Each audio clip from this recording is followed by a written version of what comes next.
Exactement. Mais au niveau du fonctionnement du club, on gère comme une entreprise classique. C'est-à-dire qu'on a eu recours, on a effectué des demandes de chômage partiel, puisqu'aujourd'hui, le sportif essentiellement ne peut pas exercer son métier. Donc voilà, on a fait une demande auprès des services de l'État et on est toujours en attente de cette procédure-là. Et pour ce qui est du secteur administratif, on va dire, nous on continue parce il faut faire tourner la boutique comme on dit. Donc voilà, essayer au maximum de gérer la crise auprès de nos instances fédérales, auprès de l'administration, quelle qu'elle soit, et puis essayer de garder le lien le plus possible avec nos différents partenaires. Donc nous sommes 3 à continuer à travailler et en télétravail. On a, nous, fait le choix, club, de permettre à chaque joueuse et à chaque personne en fait qui se trouve en situation de chômage partiel, qui de ce fait n'a plus d'obligation envers l'employeur, donc envers le club. On a facilité leur retour auprès de leurs proches, que ce soit en France ou à l'étranger, avec un engagement aussi de leur part de revenir, bien sûr, si la compétition venait à reprendre dans les prochaines semaines. Donc là, elles sont toutes chez elles et sur le plan humain aussi, ça nous semblait très très important de nous assurer que les filles étaient au mieux pour passer ce moment qui est quand même très très particulier, puisqu'elles passent la plupart du temps aussi loin de leur famille. Alors Laurence, les joueuses vont bien. Elles tournent un petit peu en rond, je ne vous cache pas. On a eu quelques échanges et elles sont quand même assez frustrées parce qu'elles étaient dans une belle dynamique et elles avaient vraiment envie de défendre ou de reconquérir le titre et puis d'aller à Bercy, de faire cette belle fête à Bercy. Et puis bon, la dernière rencontre qui a été disputée, ce quart de finale d'Euroleague aller, les a laissées légèrement frustrées et elles avaient vraiment à cœur de se rattraper, de se racheter à Orenbourg. Donc voilà, elles digèrent le fait de ne pas pouvoir se battre sur ces tableaux-là.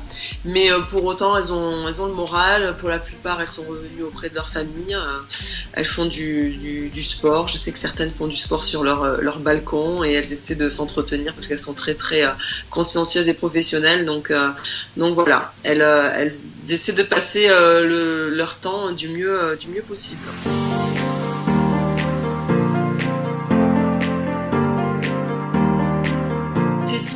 Il n'y a pas d'impact direct au niveau de l'arrêt de l'Euroleague, puisque malheureusement, j'ai envie de vous dire, nous n'avons pas de droit télé à percevoir. Pardon, nous n'avons pas de droit télé à percevoir du fait de l'Euroleague, ni de rémunération vraiment clairement établie de la part de la FIBA quand nous passons des tours d'Euroleague, pour être tout à fait transparente.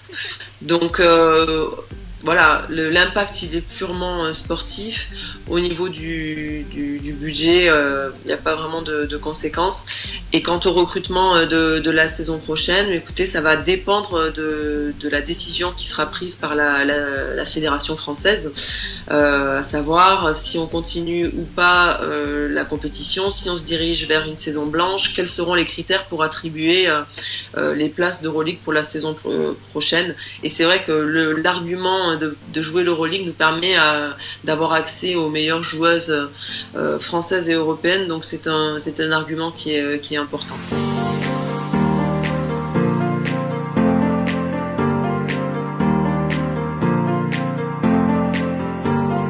Hello, Clark's family. Well, you're welcome. You know, as we always said to Alicia, we really want to base our project and our ambition to the human first. When we are facing this kind of situation, it was very important for us to make sure everybody was close to his family, and we didn't want to make any difference between the French ones and the foreigners. So for Alicia and Clarissa, even if Michelle chose to stay for the moment, we are also very grateful to have Alicia with us, and she's just a great person. And so I really hope we'll be able to see her very soon. So take good care of you, all you guys, all your family, and bye bye. Take care.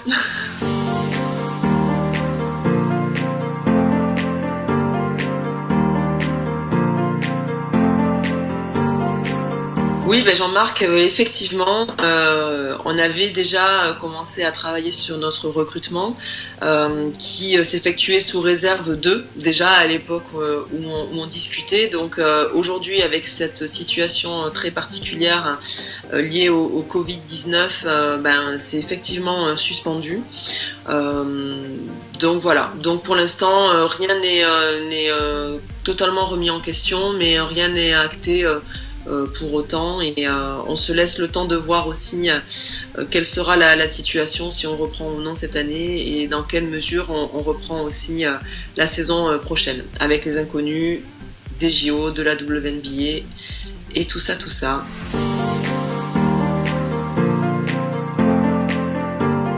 Anthony, je sais qu'il y a des articles qui sont sortis à ce sujet, et nous aujourd'hui on n'a pas de communication officielle à faire au sujet de Julie. Il est vraiment pour l'instant trop tôt pour faire des annonces catégoriques. Voilà ce que je peux vous dire de la part du club. Je fais pas de langue de bois, mais nous de notre côté, il est encore trop tôt pour vous répondre de manière ferme et comme je le disais, je répondais aussi à une autre question. Voilà, cette situation fait que pour l'instant, on ne souhaite pas trop se prononcer sur les décisions à venir.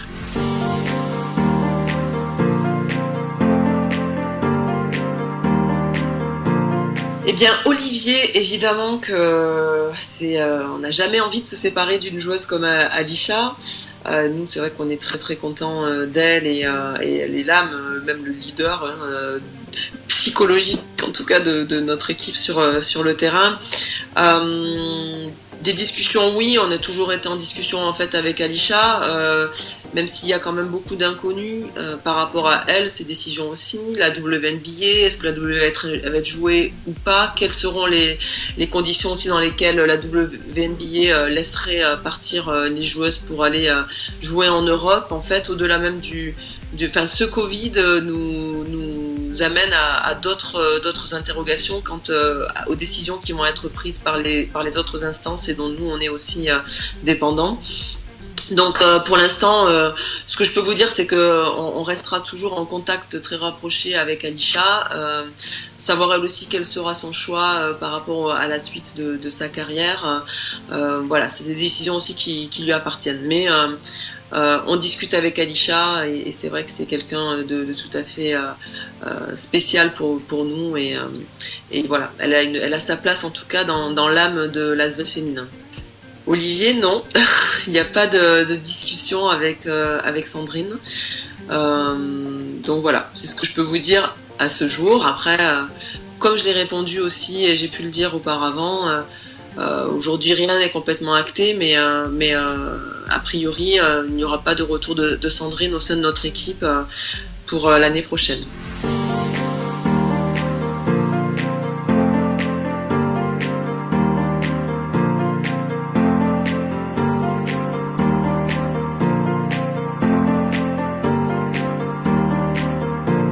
Merci beaucoup Damien, mais écoutez, ça me fait plaisir, d'autant que je culpabilise pas mal de ne pas pouvoir connaître et parler un petit peu plus à tous les acteurs du club, que ce soit au niveau de la section professionnelle ou amateur. Donc voilà, ça me fait plaisir de lire ça et j'espère que au fil des années, on va réussir à créer une belle harmonie entre les différentes structures. On est toujours en train de construire ça, mais je n'en doute pas.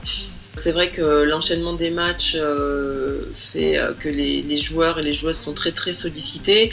C'est une responsabilité pour nous de nous assurer que déjà la préparation en amont de tout ça est adéquate pour pouvoir faire face à un tel rythme de match et de compétition. Ensuite, pour l'Asvel féminin, nous avons une kiné à temps plein, un préparateur physique aussi qui travaille en complément et en parallèle du travail qui est fait collectivement par les équipes de Valérie Demoring. On met aussi à disposition des appareils de récupération comme un spa japonais, un dôme, un sauna à infrarouge. On équipe aussi le vestiaire de bain froid, de bain chaud. On a un centre médical et de balnéothérapie aussi qui sont partenaires et à proximité du club pour que les filles puissent avoir accès à tous les outils qui leur permettent de récupérer et d'être le plus en forme possible quand l'heure de la compétition vient. Et comment on pourrait améliorer cela? Écoutez, je sais pas si vous avez des conseils.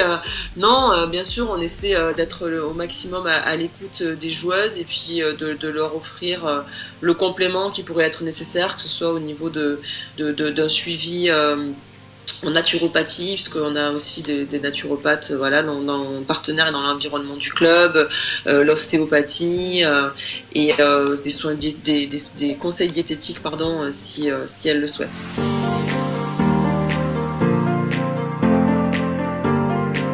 Merci Benoît. Notre parcours à tous, puisque c'est vrai qu'on est tous main dans la main avec les équipes et c'est vrai que jusqu'à présent, on est plutôt gâtés et récompensés assez vite. Donc merci pour ça. Non, Pao a prévu normalement de prendre sa retraite et de ne pas rejouer. Et en plus, je peux vous dire que pour la partie la direction sportive qui sera sa mission à venir, elle aura quand même de quoi faire et normalement ça ne devrait pas lui permettre d'avoir encore de l'énergie pour pouvoir aller s'entraîner et jouer sur le terrain avec ses anciennes coéquipières.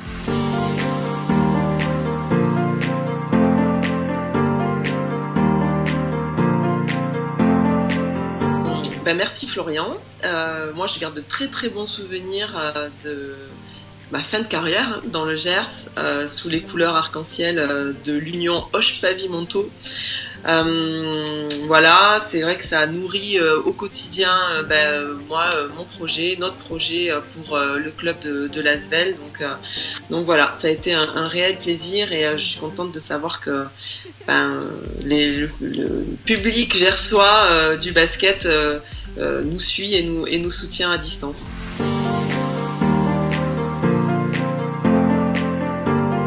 La simplicité, écoutez, c'est normal, on est là pour la cause avec un grand C, faire en sorte, ça nous tient à cœur que chacun se sente bien dans l'environnement de l'équipe et du club et que l'on puisse vivre ensemble cette aventure qui est une aventure humaine, on le dit, on le répète, mais pour nous, elle ne vaut que si elle est partagée, que si tout le monde se sent bien autour de l'équipe et des performances de l'équipe. Donc j'aimerais parfois être beaucoup plus disponible, donc je fais de mon mieux et écoutez, je suis vraiment ravie et puis même touchée que vous puissiez l'apprécier.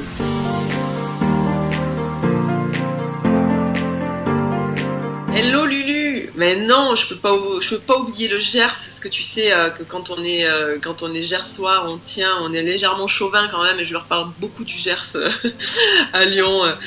Donc voilà, moi je pense souvent à vous, et ça me fait vraiment très très plaisir de voir que vous non plus vous m'oubliez pas, et tu vois, même si je ne réponds pas à chacun des messages que je reçois, sache que je les lis et que ça me fait plaisir et ça me donne aussi beaucoup de motivation pour les projets que j'ai la chance de mener.